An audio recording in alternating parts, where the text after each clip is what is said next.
Con nosotras en su segundo día en el país, la psicóloga dominicana Marta Beato.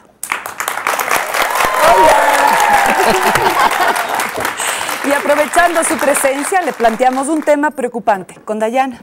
Polémica estalló esta semana en la Dirección de Educación del Guayas, donde 11 profesores fueron acusados por acoso y maltrato a sus alumnos. 7 de ellos habrían acosado sexualmente a sus alumnos en las aulas del colegio. En nuestro país, el 21% de niños, niñas y adolescentes han sufrido algún tipo de abuso sexual. Sin embargo, los padres de familia muchas veces ni se enteran.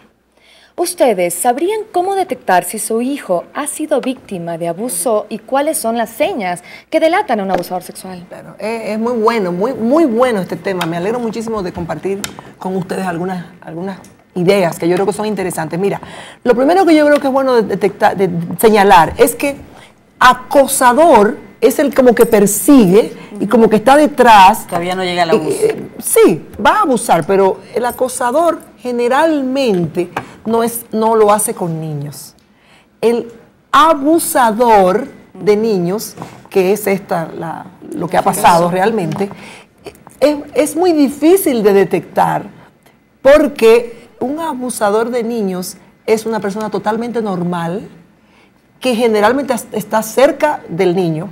Es o un tío, o el cuñado, o el padrino, Maestros. o el papá, o el maestro, o el profesor de deportes, o el abuelo.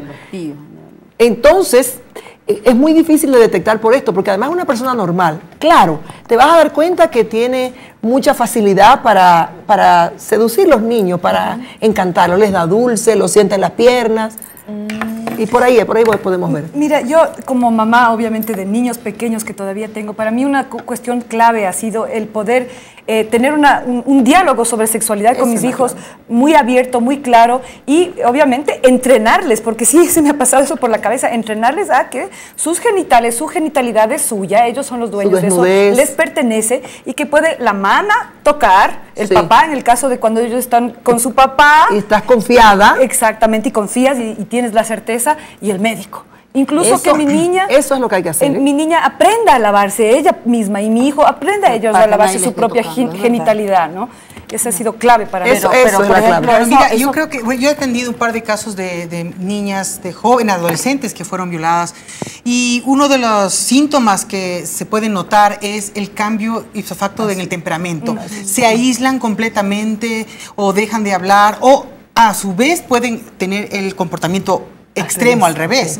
Entonces, cuando pueden notar un cambio en el comportamiento de los hijos que no sea muy normal, pueden estarse los padres empezando a preguntar qué es lo que está sucediendo y tratar de averiguar. Mejor si tienen el tipo de comunicación, como dice Juana, con sus hijos, de que pueden hablar abiertamente de los temas sexuales. Así es que yo sí creo que ese es un datito que les puede ayudar. Pero sabes que generalmente los temas sexuales los padres no lo hablan con los hijos. Porque los ven como eso se los da la escuela, yo no se lo doy, dáselo tú la mamá le da miedo. Entonces ahí es cuando los chicos son abusados. Pero yo creo que también sabes que depende de los padres, en este caso Juanita que cuida. Igual yo como madre cuido a mi hijo, decir, no te vayas con nadie, no te dejes tocar de nadie, mira que las cosas, la gente no es buena y cuidarse de con quién dejas a tus hijos, a dónde los dejas, ¿me entiendes? Es que si está con el tío, que si está con el abuelo, que si está con el hermano, y en la escuela cuál es el profesor que le toca.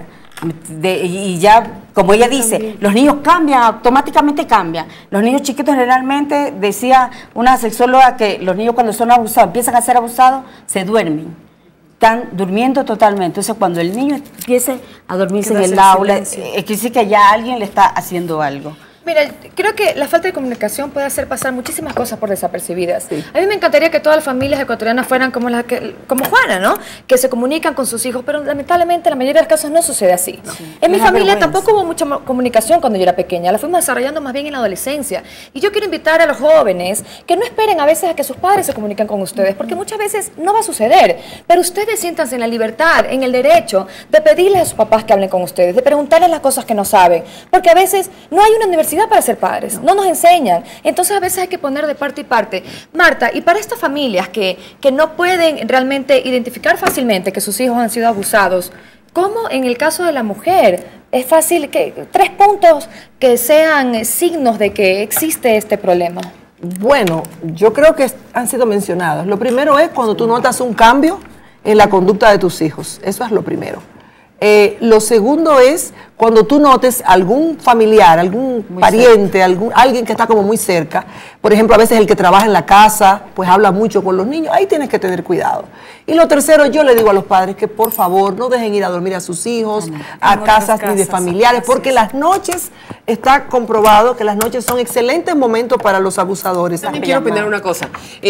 Yo creo que la comunicación es importante y, es vital. No, y que como madres nos damos cuenta, y yo soy profesora, y como profesora te También. das cuenta cuando un alumno tiene un problema, y si tú tienes la brecha abierta como de comunicación, los chicos vienen a ti como profesora a decirte, otro profesor me ha hecho eso y a mí me ha pasado. Pero una cosa, Infanticidad. a los padres que le Infantil. crean, porque también yo tengo muchos casos que el niño Los niños no denuncia creen. esto y la mamá Padre le no dice le que cree. está inventando. Yo te voy a decir Sobre una todo cosa, si es el padrastro. ¿Cuál sería tu recomendación para todos los ecuatorianos que nos están viendo en este momento y que se sienten un poco consternados con esta Bueno, mi noticia? primera recomendación a los padres es que mejoren la comunicación con sus hijos.